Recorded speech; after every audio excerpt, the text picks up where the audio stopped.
From metal maniacs, thrashers, punks, death metal delinquents, grindcore freaks, old school rockers, new school hardcore kids, and everyone else in between, this is the Solid Steel Syndicate podcast, baby. Top of the morning to you. Today on the Solid Steel Syndicate podcast, I'm going to be talking about one of my favorite albums of all time. We're going to be talking about Among the Living, which is Anthrax's 1987 Megaforce release. Just a phenomenal album. A steamroller came out, took over. Anthrax is one of those bands that they're kind of like the fun guys, which is good, which we need in the scene. When I was younger, when you walked into a party, a lot of times metal was being played most of the time, and Anthrax just seemed to always be a band that you would hear in the background, and you know, people were listening to, and obviously we were listening to other stuff as well. But this album just has some good memories for me, some good feels, and it's a great album. I want to talk about it today. This album was actually dedicated to Cliff Burton. And Metallica and Anthrax were really, really good friends. They helped each other out. Anthrax helped out Metallica a lot. I've read a lot about this over the years, and from food to places to stay and connections and things of that nature. So Anthrax and Metallica were really good friends, and I think Anthrax took it really, really hard when Cliff was killed, and so that's why they dedicated their album to him. And so their boys at Metallica, I'm sure, are very appreciative of that, because this was an amazing and somewhat iconic album. This album is the sweet spot for me for this type of music would be between 84 to 89, even 90. I got to include 90 in there because Rust in Peace came out in 1990. So but this album came out right in the middle of it all.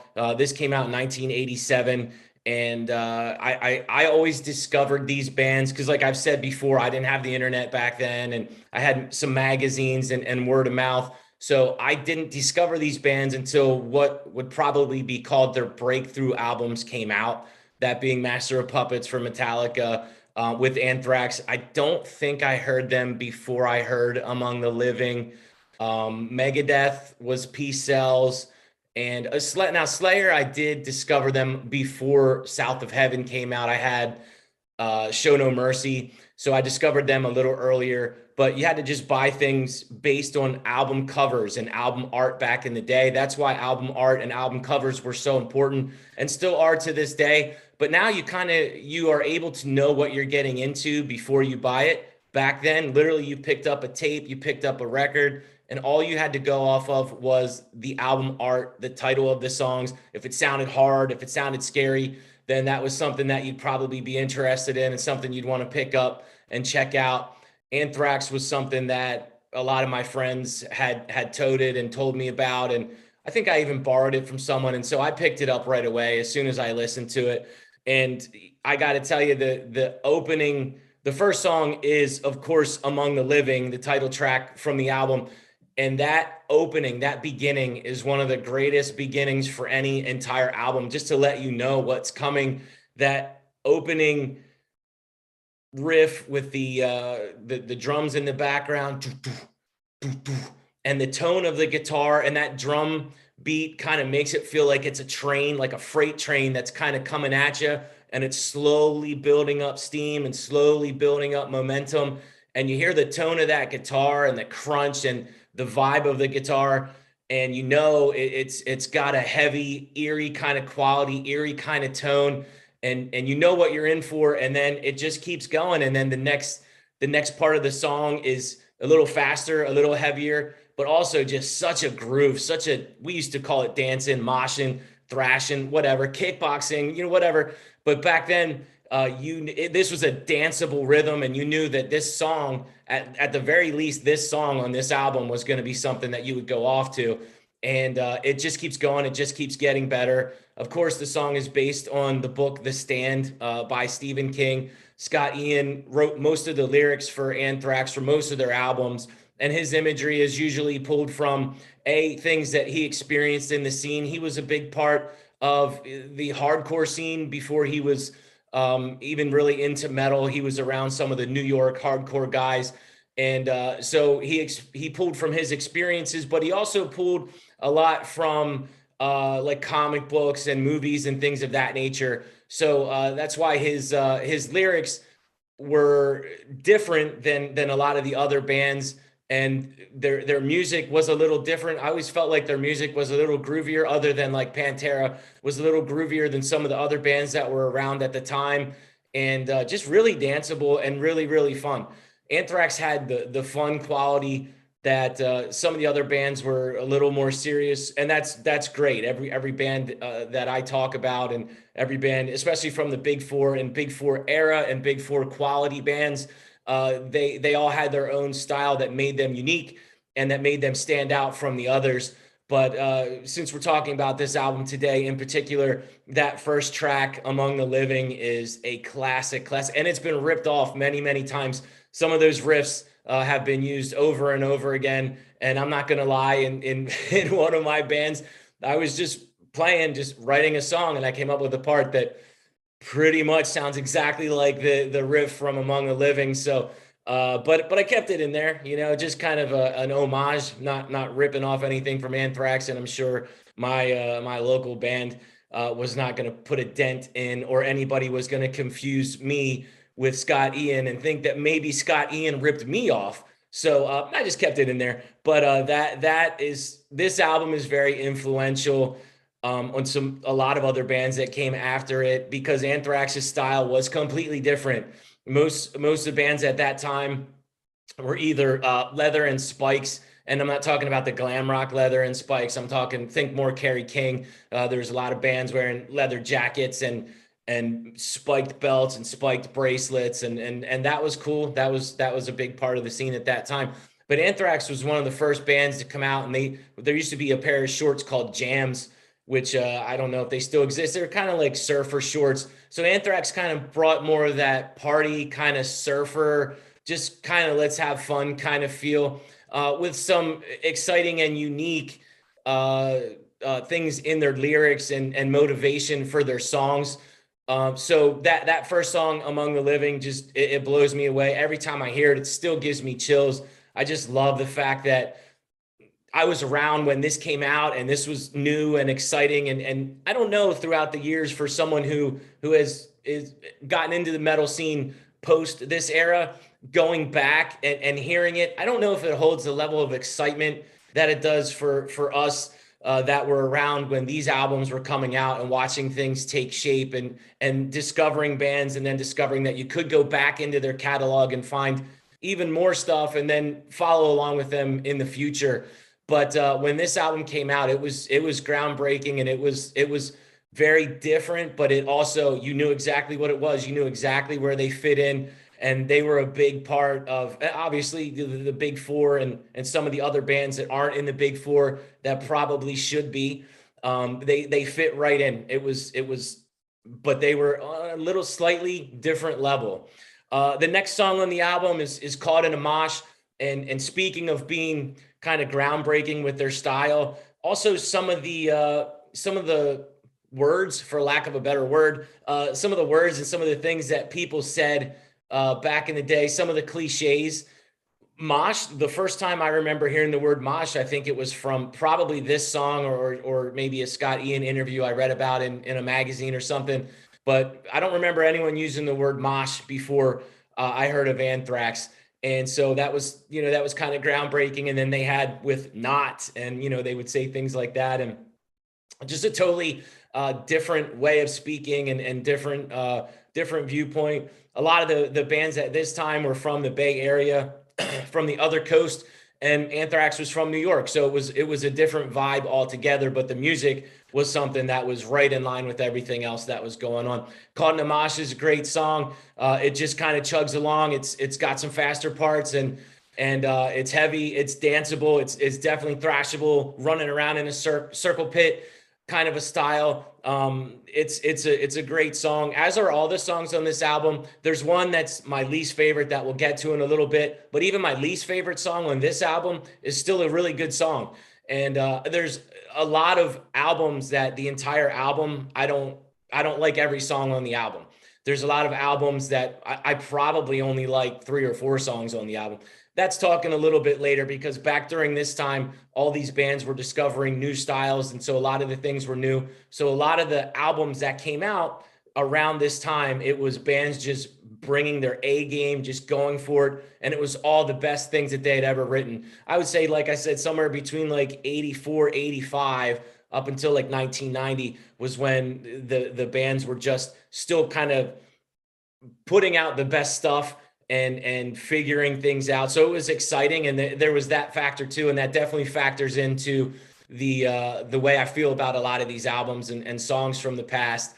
And so the next song after that is "I Am the Law," which is another album, or not album, another song that Scott used a comic book imagery to pull from, and it's about Judge Dredd. It's an exciting story. It's something that you can hear the lyrics. By the way, speaking of the lyrics, even though Scott wrote most of them, the way Joey Belladonna delivers these lyrics make it interesting as well. Here you have a guy that sounds like he's operatically trained, and I actually interviewed Joey Belladonna a while ago on a podcast I used to do called Somewhat Legendary. And that interview, you can find it's online. It was actually picked up by Loudwire. But he says, I asked him, I was like, so what kind of training did you have? And he was like, none. I just used to practice up in my room. And it's like, what kind of guy rolls out of bed being able to sing like that? But Joey has those capabilities. So that was another thing that when eras were crossing over and lapsing each other, there was so Joey had kind of a more voice that would akin itself more to something that came out a little earlier, that was a little more it was a little more important that you had a great vocalist. Whereas when Metallica came around and started to change things a little bit, the focus became more on the music, and the vocals weren't as big of a point of contention for people. It's like, okay, this guy can't necessarily sing, but this is his voice, and this is the voice that we identify with this band. I wouldn't say Megadeth or Metallica or even Slayer. I wouldn't say any of those guys have the greatest voices, but their voice is what identifies that band, and their voices are good. Their voices are great for what they do, and they sound good. But Joey Belladonna's voice just seemed to be on another level. He seemed to be more in line with someone like a Rob Halford or someone like a Bruce Dickinson, someone that had that training.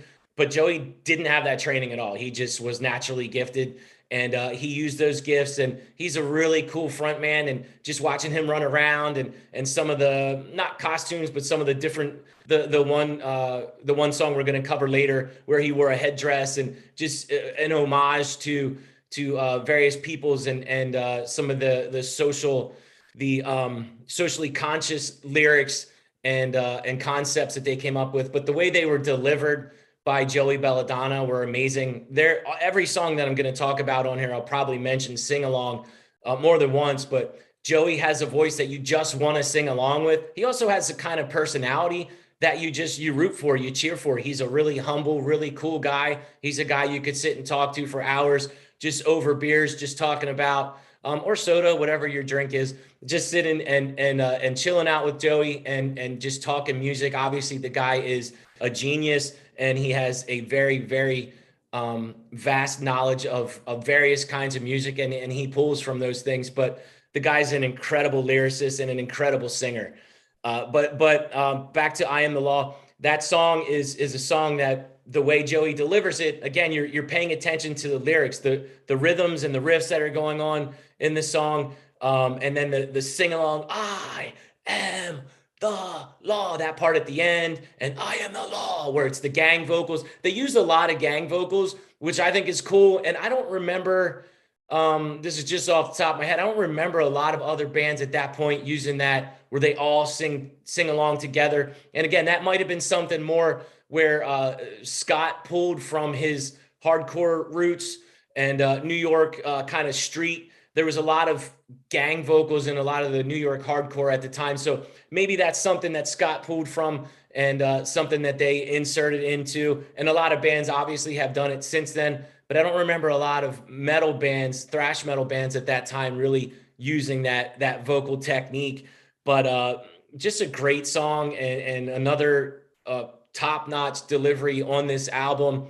Something that this is another iconic song. So definitely a great song. The next song is Evil Nicka Fussin', which if you spell that backwards, it's Nice Fucking Life, which was another thing that Anthrax just had this little way of doing things a little bit differently, way of speaking a little bit differently. And their verbiage was just a little off compared to what other people were saying. And then it really caught on. And a lot of people started saying things like mosh and not, and just, saying things backwards, and just joking around. And not that the band was a joke or that the songs were a joke by any means, because the writing and the focus and the attention to detail on this album is obvious. This is not a joke, but at the same time, they like to have fun, and I think that translates in the album. I think it translates to their fans and who their fans are.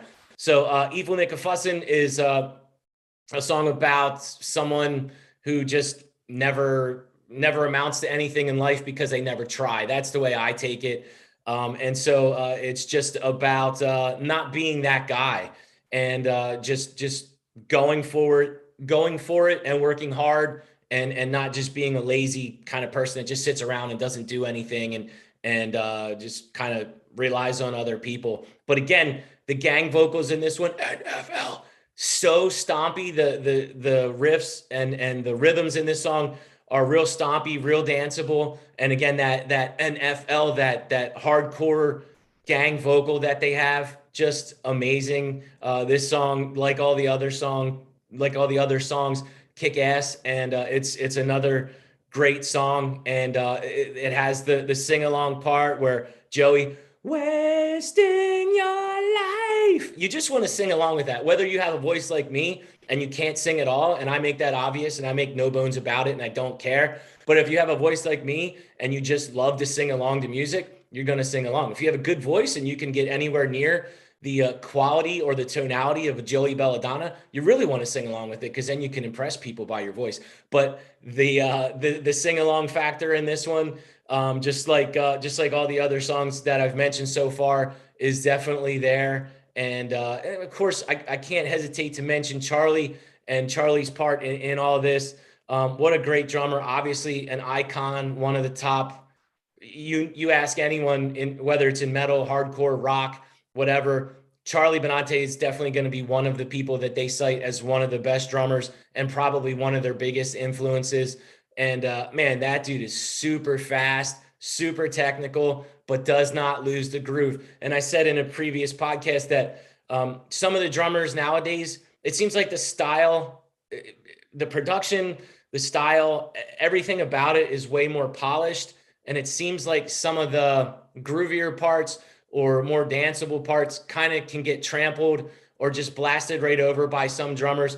Charlie's a guy that recognizes the groove. Also, Charlie wrote a lot of Anthrax songs, and definitely collaborated on a lot of them. So he understands music as a whole, and not just the drums and what should go here and what should I play here, but okay, this part's coming up, so how can we best serve the song with what I'm going to play here? So Charlie's definitely a guy that feels the groove, gets the groove, and can also blast your face off and run on those double pedals. And he exemplifies that through this whole album. And he doesn't just do one thing. He doesn't just run on the pedals through all the song. He plays a groovy part, and then he'll break it down a little bit, and then he'll just do a blast beat, a double pedal blast beat. He'll use the double pedal for accents where it's necessary, just to make the song heavier and chuggier. So you gotta mention Charlie. And since we're on the subject of musicians themselves, obviously Scott writes amazing, iconic riffs and has not stopped doing so since then, and even prior to then, them on some of their other albums. The dude is a master. He is incredible, and he writes some of the best songs, and I love everything that he's written. Frankie Bello is a great bass player, another one of those New York guys. He's got the New York attitude, and he likes to have fun, and he's a cool guy. You can tell you can tell he's not someone you'd want to mess with, but he's also fun, approachable, and a down to earth guy. Danny Spitz, one of the really really great guitar players.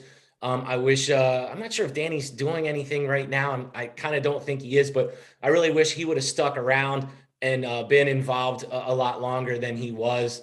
So we got Charlie, Frankie, Dan, Danny, Scott, and then of course Joey, who I just talked about. And I can't say enough good things about Joey Belladonna.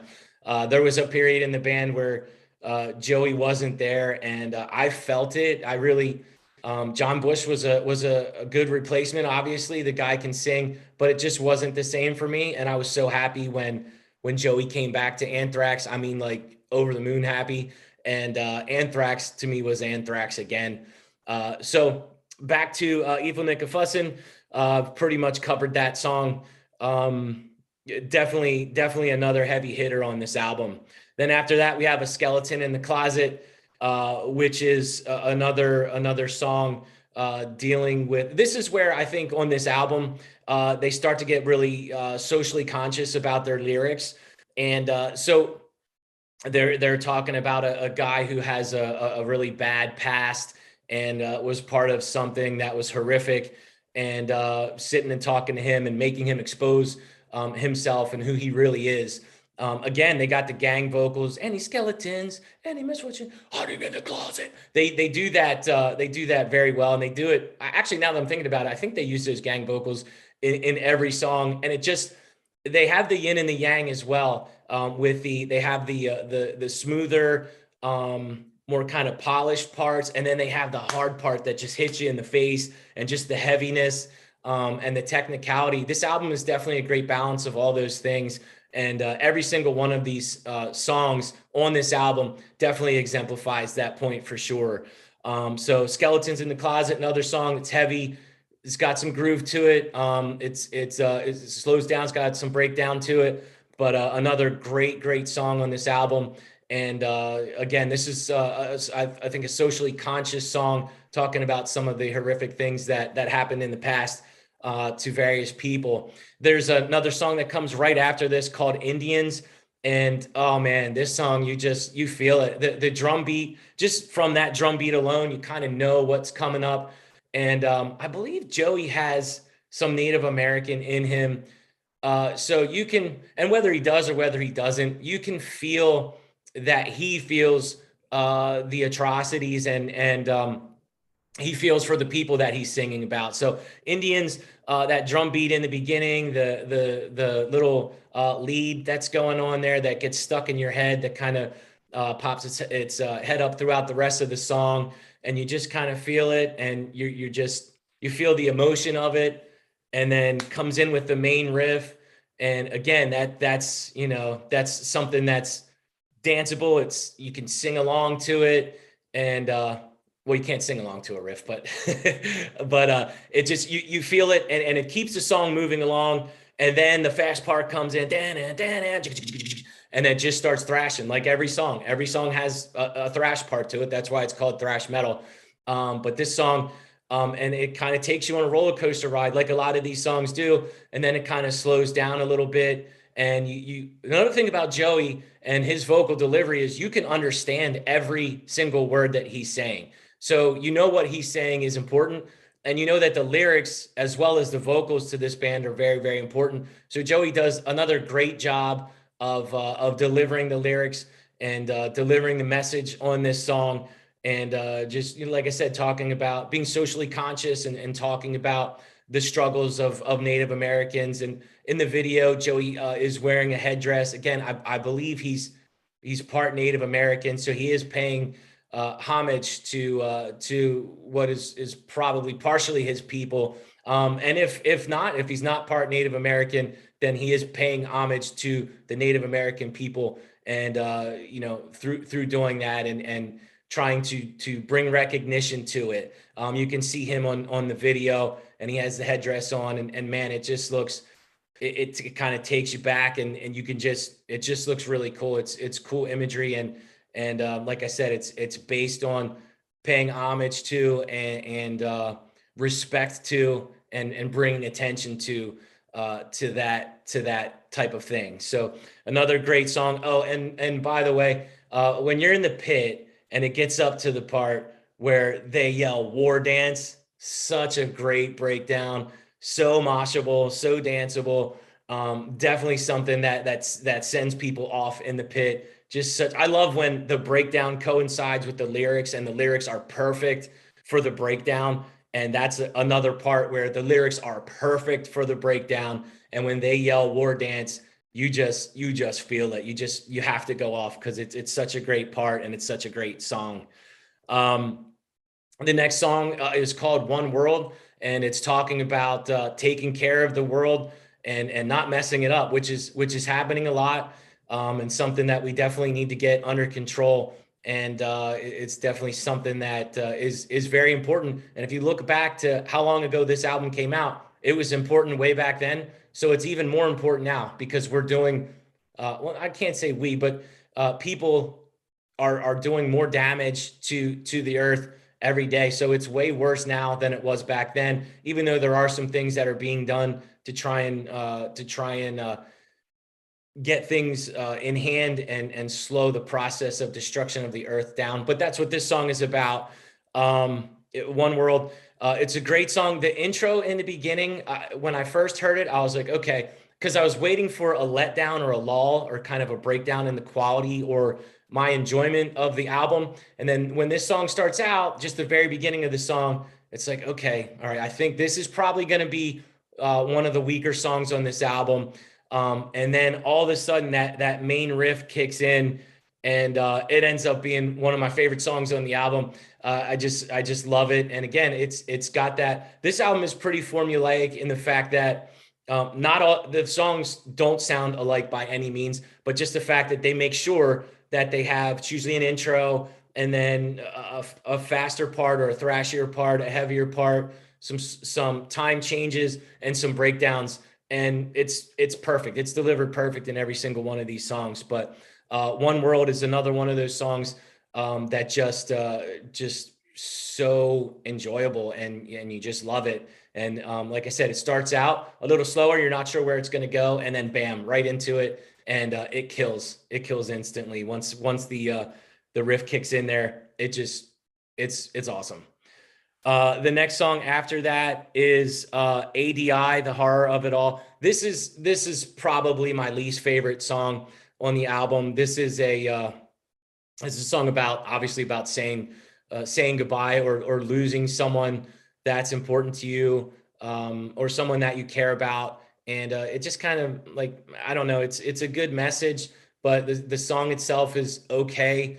The lyrics are okay, and it kind of is a depressing topic, which that's fine. I mean, death is something that's pretty prevalent throughout most metal lyrics, but I don't know, just not one of my favorite songs. It's a good song. It's definitely a song that I don't hate. Definitely a song that I can listen to, and I wouldn't skip if it was on a playlist. But when you're comparing it or holding it up to the rest of the album, for me, it just doesn't stand up to the other songs on this particular album.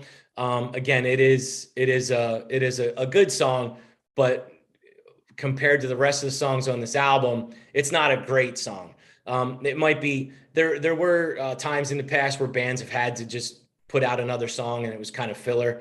I'm not saying that that's the case for this song, but if I were to pick out one song that I thought might be just a filler song, just so they could have a B-side to the tape or the record, or just we need one more song, I could see that being one that maybe fits that mold. Again, there might be some people out there that love it. I like it. I don't love it though. The next song after that, the last song on the album, is Imitation of Life. This is definitely one of my favorite songs on the album. Again, that main guitar part, that main riff, is so heavy and it's just crushing, but it's groovy at the same time. It's definitely one of my favorite songs. It's so danceable, and it's talking about people who are fake. Another word for that would be posers. That's another word that Anthrax used a lot, and was pretty prevalent back in the scene at this time. During this time period, posers were not something that you wanted to be called, and not something that you wanted to deal with. I think the scene is pretty welcoming to everyone who's genuine, and if you're not genuine, that's going to be seen And then that's going to be something where you're not going to want to be a part of the metal scene if you're a poser and you get found out. And what does being a poser even mean? Or an imitation of life in this example or this instance, being a poser just means not being genuine.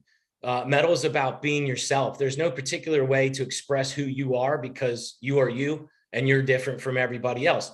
So metal is about being yourself and being different from the norm. And it can be the way you dress. It can be piercings. It can be tattoos. It just being different. It doesn't mean that you have to be an asshole and that you can't get along with everyone, or at least try. But being a poser just means that you don't really. Being a poser is when you see someone, albeit some of the celebrities that I've seen recently in the recent years, or seeing someone at the mall that you know, and then all of a sudden you see them wearing a shirt from a band, and you know they don't know any of the songs, or they were one of the people that in high school made fun of metalheads. That's a poser. So, it's not saying that the scene is not welcoming to all. It's not saying that, that we don't want you if you weren't born into metal, so to speak. But it is saying that that there is a bit of a code and that you have to stick with it. And if you don't really know the music, then don't act like you do. If you don't like metal, that's cool too. But don't act like you do if you don't, and then try and fit in with the scene because you like the fashion, you like the way people dress, you like the hairstyles, or you like having tattoos and piercings. You can do all that and not pretend to be a metalhead or a headbanger. So to me, that's what a poser is. And that's what this song's about, imitation of life. It's also about like record producers, record executives, ripping off the bands and acting like they're friends with the band. And it can be applied to just anyone who acts like they're your friend in real life and acts like they're there to help you, but they're really just out for themselves, and they're really just trying to promote themselves or like I said, trying to help themselves. And then they act like they're your friend. That's an imitation of life. And that's what this song is about. And it's delivered really, really well from everyone in the band. Again, that main riff is so heavy, so stompy. And it breaks down at the very end with the gang vocals one more time. And where they all say imitation of life. And then it breaks down. Just killer. Just a killer song all the way through. And the album, again, Among the Living is one of my favorite albums. It delivers. Every song delivers. It's killer all the way through. Every song has at least a couple parts that you're gonna dig. I've recently seen some hate for Anthrax online, and I don't get that at all. I don't know.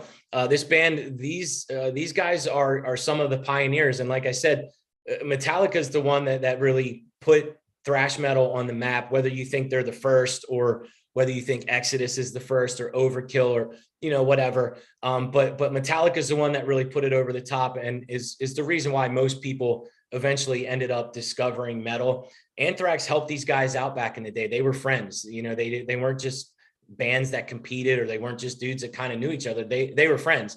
And so if Metallica respected Anthrax back then, because back then Metallica was very, very anti-poser, anti-anything that wasn't part of the scene. And if Metallica at this time period respected Anthrax, then you should respect Anthrax because of the things they've done, of the albums they've put out, of all the hours on the road. But if you don't like them, you don't like them. I'm not trying to convince you to like them. But maybe it's another thing where maybe you discovered Anthrax a little later. Throughout the history of metal, you discovered them a little later, and maybe you haven't even heard this album. This album is a banger. It's a monster. It's iconic. And this is a great album. So if you don't like Anthrax, you don't like Anthrax. I happen to love them. I think their music is amazing. I think it's killer. I think it did some things for metal that helped it to expand and helped it to change and morph and get to where it is today. And I don't know that metal can go anywhere else as far as genres or styles. Kind of seems like we're getting to a point now where it's kind of getting to a point where you know what to expect. I don't want to say it's getting boring or it's getting redundant. Some of it is. I'm still excited, and some of the new Megadeth is killer. And some of the new albums that have come out recently are really, really good. But I'm excited to see what the next change or what the next thing in metal would be, because I don't really know where it could go. And that's another thing that makes metal exciting, because I've watched it more. If I've watched it change over the years, and you think, okay, this is it. This is what metal is. This is what it's going to be like.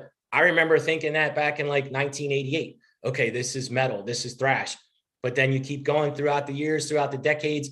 You get some newer bands like Evil that came a little later, and like Municipal Waste, and bands that like they latch on to the old school, but they do it in their own way, and they make it new and exciting again, and they keep the same style and kind of the same formula for what makes something thrash or metal, but they make it their own, and that makes it new and exciting again. But going back to what Anthrax did was they, like I said, they gave it more of a groove and more of a party feel. So that made it a little different from some of the other bands of the time. So I'm excited to see what the next thing is going to be in metal, and how it's going to change.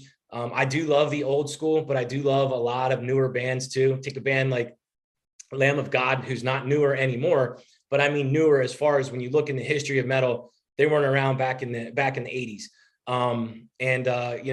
That's another band that when I discovered them, I was just like, whoa, like I didn't think anybody, any newer bands could hit me like a Slayer did back in the day, but Lamb of God certainly did. And there's I could name a ton of bands that came a little later. I'm not going to go into the history of metal or thrash metal that deeply right now, but excuse me. The point is that it's an exciting time right now, because it feels like something has to change.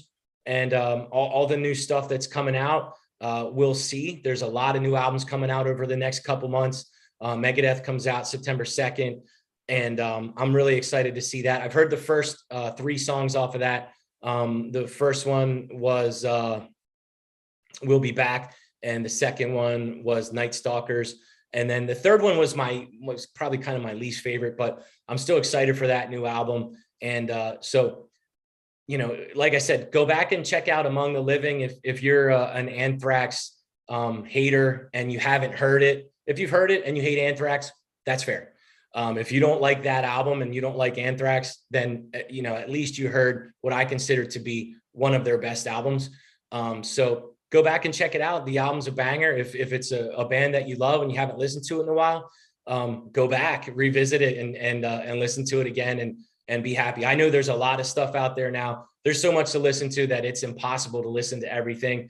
And sometimes I think people kind of forget some of the older stuff because it is older, because we've listened to it so much, because we've been listening to it since we were little kids, but it's still great. And if I get to a point where I start feeling like, okay, I'm kind of getting bored with this album, I'll put it away. I won't listen to it. I won't listen to it for months, sometimes even years, because I don't want to get sick of it. And then when I go back to it, it's like listen to it for the first time over again. So definitely go back and check out Among the Living. It's an amazing album. Again, I'm Irish J Irons. You can find me on Instagram. The podcast is Solid Steel Syndicate. I'm going to have some merch coming out, and we'll be talking more about how you can join the syndicate. Again, for Solid Steel Syndicate, I'm Irish J Irons. Thanks for watching.